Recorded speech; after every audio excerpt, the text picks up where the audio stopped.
evolución de la enfermedad de Alzheimer nosotros la dividimos en 3 fases fundamentales. Tenemos una enfermedad que es leve, una enfermedad moderada y una enfermedad que va a ser severa, avanzada, donde el paciente tiene una demencia muy avanzada. La determinamos como que es la fase final ya de la enfermedad y que por lo general suele encontrarse dentro de unos 5 o 7 años después que inician los síntomas. Pero esto es variable en el tiempo. Habrán pacientes que lo desarrollen más rápido y otros pacientes incluso pasan 10 años después que se inician las manifestaciones clínicas. Esto es un rango. Entonces, algo que tienes que saber es que una vez que aparecen las manifestaciones clínicas no quiere decir que la enfermedad empezó ese día y en ese momento.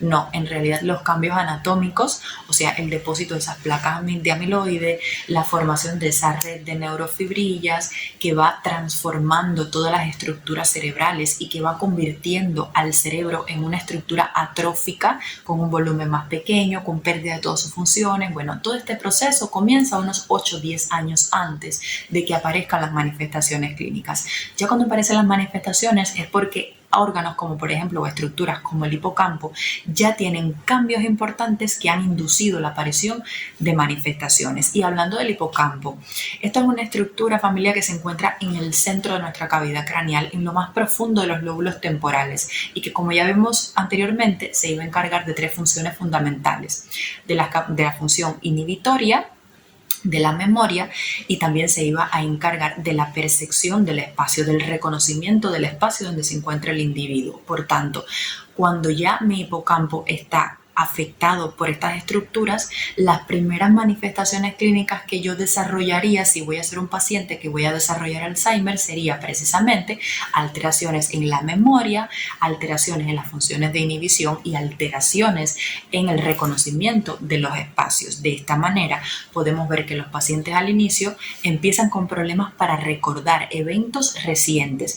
Usted le puede preguntar sobre algo que sucedió 15 años atrás y muy probablemente se lo relate, se lo diga bien, porque la memoria que se afecta es la inmediata. Los recuerdos no pueden crear recuerdos nuevos ni aprender cosas nuevas, eso no lo retienen. Sin embargo, lo de hace muchos años atrás, eso sí lo mantienen. Entonces, ¿qué otra cosa van a aparecer? Bueno, pues son pacientes que salen y no pueden regresar a casa porque de pronto se desorientan, no reconocen el espacio, no reconocen cómo regresar.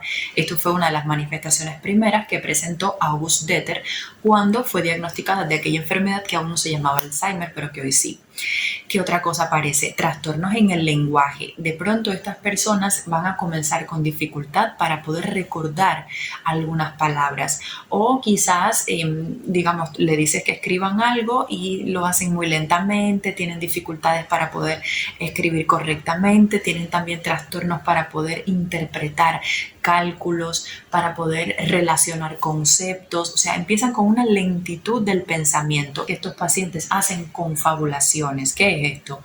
Bueno, pues que como ellos tienen lagunas en su memoria reciente, lo que sucedió ayer o antier, digamos, ellos lo que hacen es que empiezan a crear una serie de historias. Ellos mienten, pero no lo hacen porque sean malas personas, lo hacen para evitar que la otra persona con la que está hablando pues se dé cuenta de que él está teniendo ese déficit, esa laguna en la memoria, y a esto se le llama confabulación. Entonces, esta sería más o menos la fase inicial, una fase muy hipocampal de este tipo de manifestaciones. Pueden presentar irritabilidad, pueden presentar apatía, hay algunos que incluso, como si ya son conscientes, se están dando cuenta que tienen estas pérdidas de memoria, lo que hacen es que se alejan. Por el contrario, habrá otros que sean muy irritables. Y bueno, así es como transcurren los primeros años. Muy al inicio la gente suele de verdad confundirlo con trastornos de la vejez. Y dice, no, eso es que la persona se está poniendo mayor, cuando en realidad son los primeros estigmas de una enfermedad de Alzheimer. Ahora, ya cuando la enfermedad empieza a progresar, ya esa proteína tau ha tomado muchísimo otras áreas del cerebro, la región temporal, la región parietal, incluso parte de la corteza cerebral, pues ya aparecen síntomas que son más corticales. Aquí es cuando la persona empieza a desarrollar algo que nosotros conocemos como prosopagnosia. ¿Y esto qué es?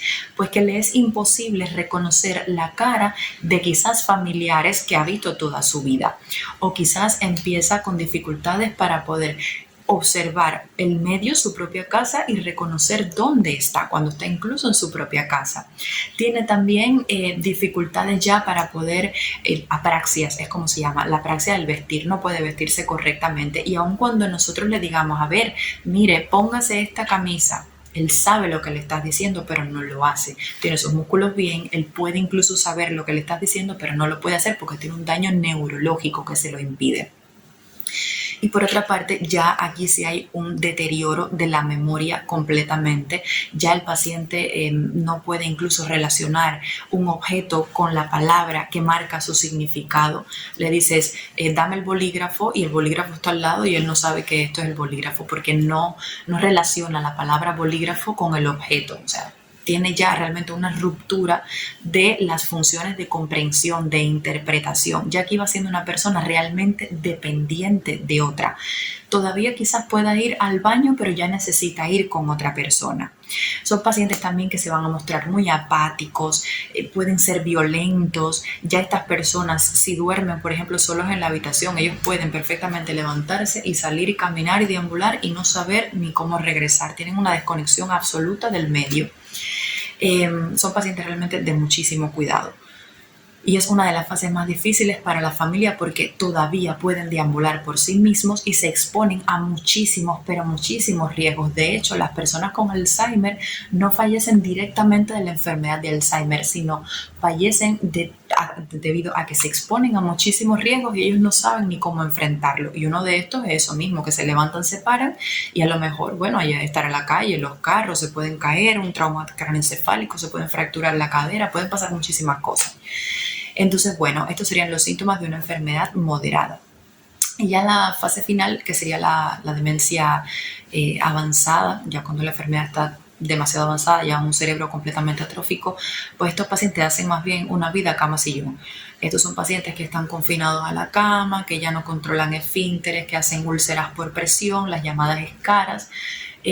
Son pacientes que tienen, bueno, pues riesgo muy aumentado de infecciones respiratorias en piel, urinarias. Por lo general, además, son pacientes diabéticos, hipertensos, que realmente este mismo estado de encamamiento pues complica mucho su pronóstico.